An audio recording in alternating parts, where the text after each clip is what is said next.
र हाम्रो देशमा न्युक्लियस बम बनाउने योजना छ कि छैन, किनभने संसारभरि बनाइराखेको कारणले यी कुरा चाहिँ के अरे मन्त्रीज्यूबाट जवाब चाहन्छु। धन्यवाद। रहेको कोदारीमा रहेको नेपाली सेनाको टुकडी हट्छ कि हट्दैन?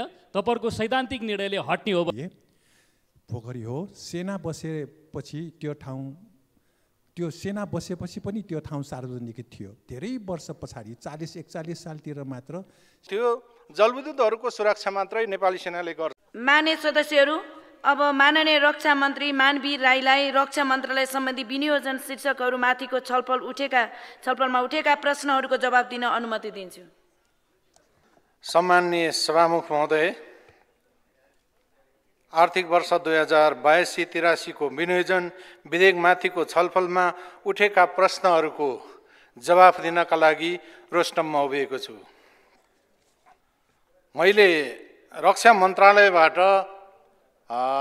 छापिएका किताबहरू तपाईहरुको हातमा पुगिसकेको छ, त्यसैले प्रश्नहरू उठेका जवाफ मात्रै म दिने कोसिस गर्नेछु। भक्तपुर जिल्ला सल्लाघारी स्थित च्याङ्गा गाँस्थान आसपासको सरकारी सार्वजनिक जग्गा नेपाल सरकारको सार्वजनिक सम्पत्ति हो। उक्त क्षेत्रको सरकारी सार्वजनिक जग्गाको संरक्षण र उपयोग हाल नेपाली सेनाले गर्दै आएको छ र त्यस स्थानमा नेपाली सेनाको शिक्षालय छ। सार्वजनिक सम्पत्तिको उपयोग स्थानीय बासिन्दाले समेत गरिरहेका छन्। उक्त क्षेत्रको रानी पोखरीमा सर्वसाधारणको लागि सहज पहुँच भएको कुरा सम्मानित सदन समक्ष जानकारी गराउन चाहन्छु। 2, नेपाली सेना वन जङ्गलको संरक्षण, विस्तार तथा स्वच्छ वातावरण कायम गर्न र विकास निर्माणका कार्यमा कानुन बमोजिम संलग्न हुँदै आएको छ। हाल नेपाली सेनाबाट निकुञ्ज एवं संरक्षित क्षेत्रको संरक्षण मार्फत स्वच्छ वातावरण निर्माण, वन जङ्गल विस्तार लगायत अन्य विकास निर्माणका कार्यमा सहयोग पुर्याउँदै आएको छ। सैनिक ऐन 2063 र नियमावली 2069 बमोजिम नेपाली सेनाको भर्ना बढुवा र सरुवा बिना पक्षपात कानुन बमोजिम नियमित रूपमा भइरहेको ब्यौरा सम्मानित सदन समक्ष जानकारी गराउन चाहन्छु। नेपालको संविधान, प्रचलित कानुन र नेपाल सरकारको निर्णय बमोजिम नेपाली सेनाले सीमा सुरक्षाको कार्यमा अन्य सुरक्षा निकायहरूसँग सहकार्य गर्दै आएको छ। नेपाल सरकारको निर्णय बमोजिम राष्ट्रिय गौरवका आयोजनाको रूपमा रहेको काठमाडौँ तराई मधेस द्रुत मार्ग सडक आयोजना नेपाली सेनाको व्यवस्थापनमा निर्माण भइरहेको छ। सोको प्याकेज नम्बर 11 अन्तर्गत पर्ने सुरुबिन्दु कायम गर्ने सम्बन्धमा विवाद भई त्रिभुवन विमानस्थल अन्तर्गत त्रिभुवन विश्वविद्यालय अन्तर्गतको इन्जिनियरिङ अध्ययन संस्थान IOE पुलचोक मार्फत अध्ययन भई प्रतिवेदन प्राप्त भइसकेको सुरुबिन्दु सम्बन्धमा थप निर्णय हुन बाँकी रहेको अनुरोध गर्न चाहन्छु। राष्ट्रिय एकता, अभिवृद्धि र अनुशासित युवा जनशक्ति निर्माणमा राष्ट्रिय सेवा दल तालिम अत्यन्त उपयोगी रहेको र चालु आव 2081-82 को चैत्र मसान्तसम्म कुल 7704 जना विद्यार्थीहरूलाई तालिम दिइसकेको छ। आगामी आर्थिक वर्षमा समेत यो कार्यक्रम नियमित सञ्चालन हुने ब्यौरा सम्मानित सदन समक्ष जानकारी गराउन चाहन्छु। विधान ऐन 2081 को दफा 36 बमोजिम प्रत्येक ऐन प्रारम्भ भएको 5 वर्ष पुरा भएको 1 वर्षभित्र र त्यसपछि 5 वर्ष पुरा भएको 1 वर्षभित्र सो ऐनको कार्यान्वयनको मूल्याङ्कन गर्नुपर्ने व्यवस्था भए बमोजिम यस मन्त्रालयसँग सम्बन्धित ऐनको कार्यान्वयनको अवस्था मूल्याङ्कन गरी सोको प्रतिवेदन सङ्घीय संसदमा पेश गर्ने प्रयोजनका लागि पेज नम्बर 2/18 मा रु 2,70,000 विनियोजन गरिएको यस मन्त्रालयसँग सम्बन्धित अन्य कुनै नयाँ कानुन बनाउन वा संशोधन गर्दा सोको लागि समेत क्रस 19मा रु 90,000 बजेट छुट्याइएको बेहोरा सम्मानित सदन समक्ष जानकारी गराउन चाहन्छु। अन्तमा खर्च कटौतीको प्रस्ताव फिर्ता लिएर सहयोग गरिदिन हुन सबै मान्यज्यूहरूलाई अनुरोध गर्दै मेरो आफ्नो भनाइ अन्त्य गर्न चाहन्छु। धन्यवाद। मान्य सदस्यहरू, अब उक्त जवाफका सम्बन्धमा स्पष्टीकरण माग गर्न चाहनुहुने मान्य सदस्यहरूलाई समय दिन्छु। विनियोजन विधेयक अन्तर्गत विभिन्न मन्त्रालयहरूसँग सम्बन्धित शीर्षकहरूमाथि 2082 असार 7 गते छलफलमा भाग लिनुभएका मान्य सदस्यहरूले मात्र स्पष्टीकरण माग्न गर्न पाउनुहुने बेहोरामा मान्य सदस्यहरूलाई जानकारी गराउँछु। स्पष्टीकरण माग गर्न चाहनुहुने प्रत्येक मान्य सदस्यलाई 1 मिनेटको समय निर्धारण गरेको छु। मान्य सदस्यहरू, स्पष्टीकरण माग्न चाहनुहुने मान्य सदस्यहरूले सजिलोको लागि आफ्नो आफ्नो नाम सभामुखको डायटसँगै बसेका सचिवालयका कर्मचारीहरूलाई 3 मिनेटभित्र लिखित रूपमा उपलब्ध गराइदिनु हुन अनुरोध गर्दछु। माननीय अमनलाल मोदी, त्यसपछि माननीय माधव सापकोटा। सामान्य सभामुख महोदयको मार्फत रक्षा मन्त्रीज्यूलाई केही प्रश्न सोध्न चाहन्छु। के हामी नेपालका 18 वर्ष पुगेका युवाहरूलाई सैनिक ट्रेनिङ दिने कुनै योजना छ कि छैन?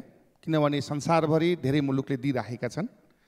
त्यस्तै नेपाली सेनाले सडक निर्माणको लागि कतिवटा काम दिएको छ र त्यो जिम्मा कहिलेसम्म पुरा हुने र कति बजेट छ?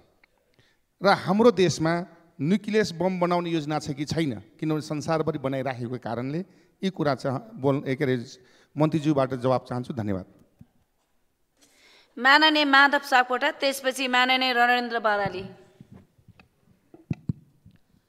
सामान्य सभामुख महोदय मार्फत म माननीय रक्षा मन्त्रीज्यूलाई जिज्ञासा राख्न चाहन्छु।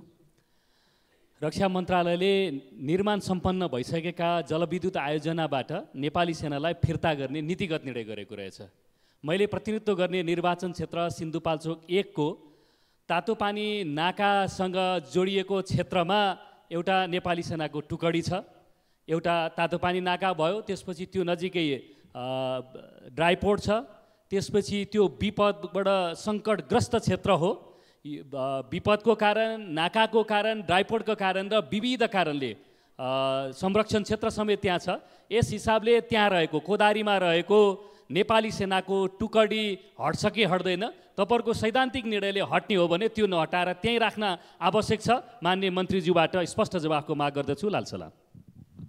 माननीय रणेन्द्र बराली, त्यसपछि माननीय बिमला सुवेदी। सामान्य सभामुख महोदय मार्फत म यो जिज्ञासा राख्न चाहन्छु रक्षा मन्त्रीज्यूसँग। यो रक्षा मन्त्रालयको विधेयकमा, आर्थिक विधेयकमा खर्च कटौतीको मैले प्रस्ताव राखेको थिएँ। खर्च कटौती मैले यस अर्थमा राखेको छु कि यो पृष्ठ 2 क्रम सङ्ख्या 18 मा लेखिएको छ 5 वर्ष पुरानो कानुनलाई तर्जुमा गर्न एउटा, अर्को नयाँ कानुन बनाउन भनेर 19 मा लेखिएको छ। यसरी कानुन बनाउन खर्च आर्थिक बजेटमा राख्ने कानुन मन्त्रालय काम हो कि रक्षा मन्त्रालय काम हो? यो म स्पष्ट भएन, त्यसकारण म जिज्ञासा राख्छु। धन्यवाद। माननीय बिमला सुवेदी, त्यसपछि माननीय हितराज पाण्डे। सम्मान्य सभामुख महोदय मार्फत म मान्य मन्त्रीज्यूलाई सोध्न चाहन्छु। मान्य मन्त्रीज्यू, नेपाली सेनाको जिम्मामा रहेको राष्ट्रिय गौरवका आयोजनाहरू जो निर्माणाधीन अवस्थामा रहेका छन्, तिनीहरूको योजना कहिले सम्पन्न हुन्छ? हामीले सुनिरहेका छौँ कतिपय योजनाहरू म्याद थपेर रहिरहेको छ, जस्तो फास्ट ट्र्याक, सुरुङ मार्ग जलविद्युत आयोजनाहरू यो कहिले सम्पन्न हुन्छ? यसको सम्बन्धमा जानकारी चाहन्छु मान्य मन्त्रीज्यू। र त्यसै गरी यो मध्यवर्ती क्षेत्रमा जो वन सुरक्षाको निमित्त खटिएका सेनाहरूको त्यहाँको जनताहरूको गुनासो छ, हामीलाई व्यवहार राम्रो भएन भन्ने खालको गुनासोहरू पनि आइरहेको छ। यस सम्बन्धमा पनि केही समाधान गर्न सकिन्छ कि? म यो प्रश्न राख्न चाहन्छु। धन्यवाद। माननीय हितराज पाण्डे, त्यसपछि माननीय प्रेम सुवाल। सम्मान्य सभामुखज्यू मार्फत म मान्य रक्षा मन्त्रीसँग स्पष्ट हुन चाहन्छु। मान्य मन्त्रीज्यूले अहिले भर्खरै पनि फास्ट ट्र्याकका बारे त्यसको सुरु बिन्दुको निर्णय भएको छैन भन्नुभयो। त्यो फास्ट ट्र्याक कहिले चाहिँ सम्पन्न हुने हो? त्यो राष्ट्रिय गौरवको आयोजना हो र महत्त्वपूर्ण आयोजना हो, मेरो एउटा जिज्ञासा। र अर्को, गोर्खाको बेनीघाट लार्के जो मोटर बाटो छ त्यो निर्माण चाहिँ नेपाली सेनाले गरिरहेको छ, त्यो कहिले सम्पन्न हुने योजना छ? यो जिज्ञासा राख्न चाहन्छु। धन्यवाद। माननीय प्रेम सुवाल। सभामुख महोदय, रक्षा मन्त्रीजीसँग पूरक प्रश्न राख्न चाहन्छु। नेपाली सेना बस्नु अगाडि नै भक्तपुरको चोङ्गा गणेशस्थान र त्यहाँको टुडीखेल, त्यो पोखरी, जनताको सांस्कृतिक स्थल र खेल्ने मैदान र दुल्ने पोखरी हो। सेना बसेपछि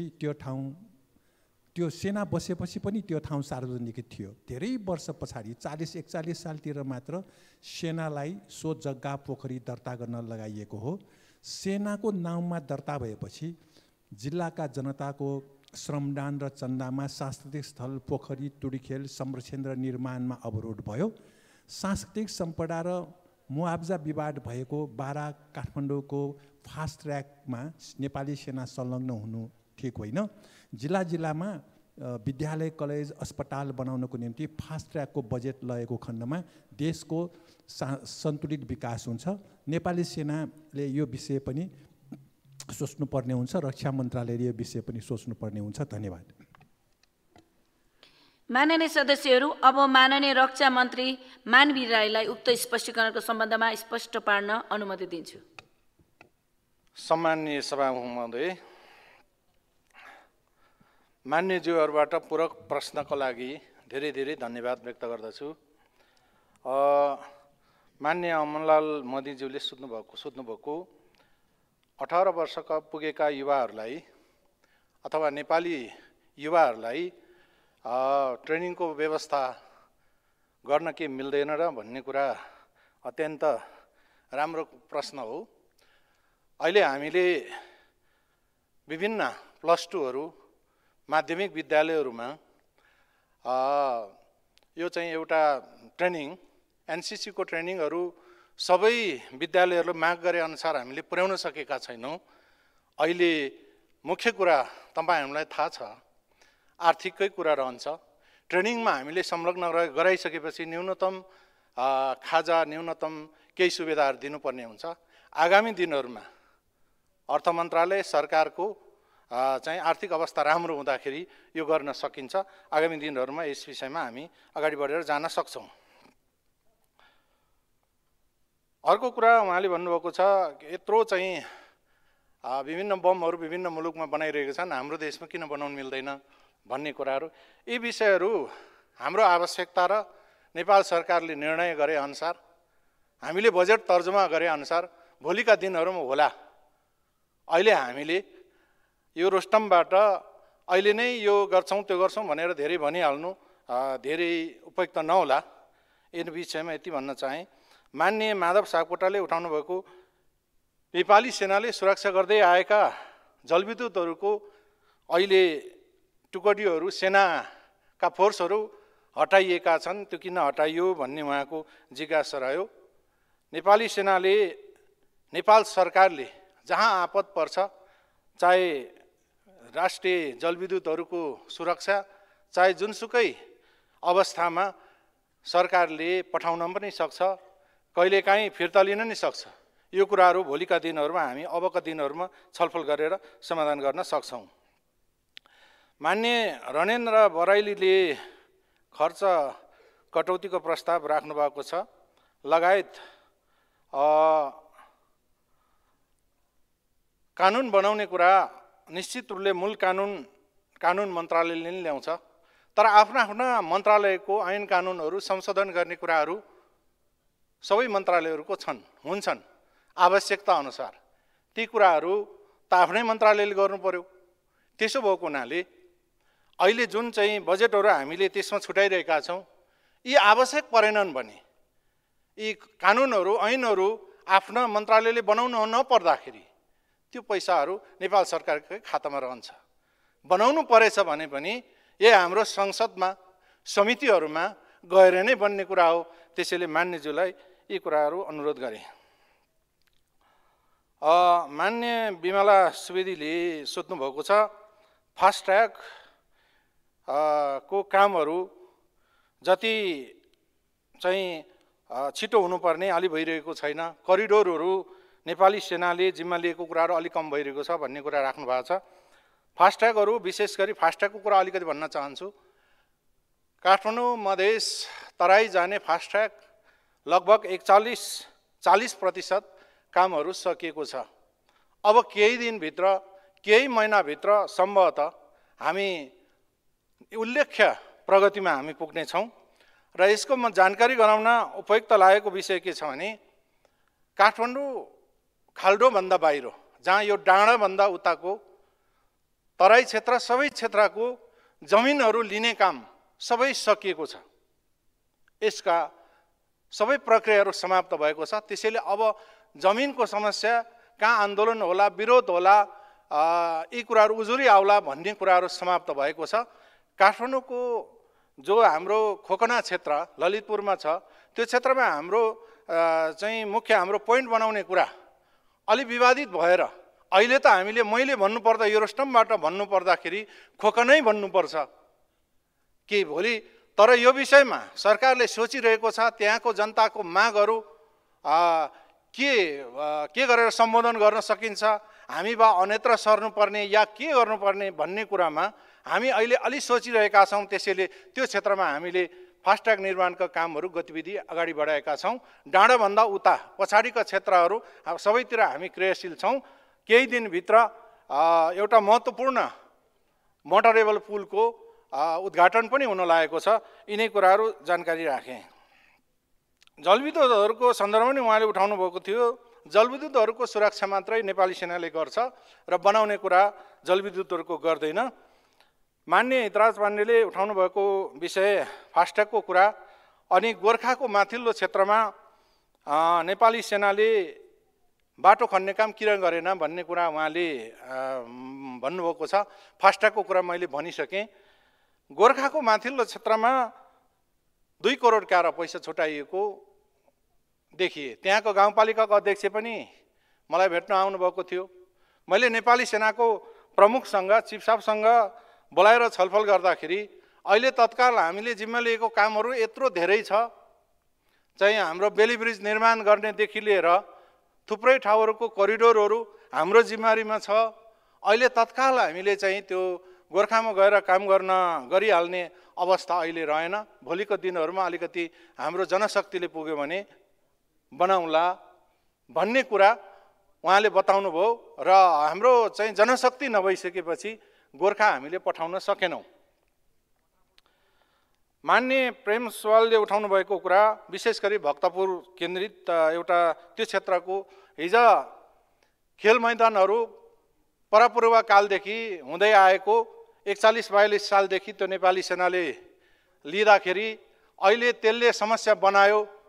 त्यहाँ चाहिँ एउटा मन्दिर रहेको कुरा पनि उहाँले बताउनु भएको छ। कुनै दिन म एकचोटि हेर्न आउँला पनि भनेको छु। आउँला कुनै एक दिन हेर्न जाउँला। र त्यो अहिले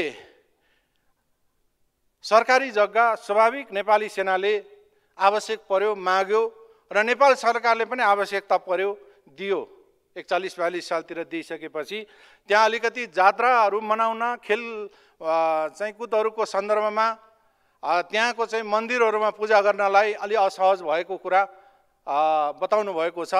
त्यसलाई एकचोटि हामीले हेरेर के गर्न सकिन्छ, नेपाली सेना हामी सबै बसेर रक्षा मन्त्रालय बसेर त्यहाँको स्थानीय मान्यज्यूहरू लगायत अरू त्यहाँको स्थानीय बासिन्दासँग छलफल गरेर यसको विषयमा चाहिँ समाधान गर्ने कोसिस प्रयत्न गरौँला।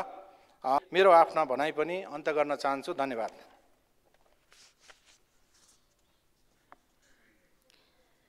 मान्य सदस्यहरू, रक्षा मन्त्रालय सम्बन्धी विनियोजन शीर्षकमाथिको छलफल यहीँ समाप्त हुन्छ।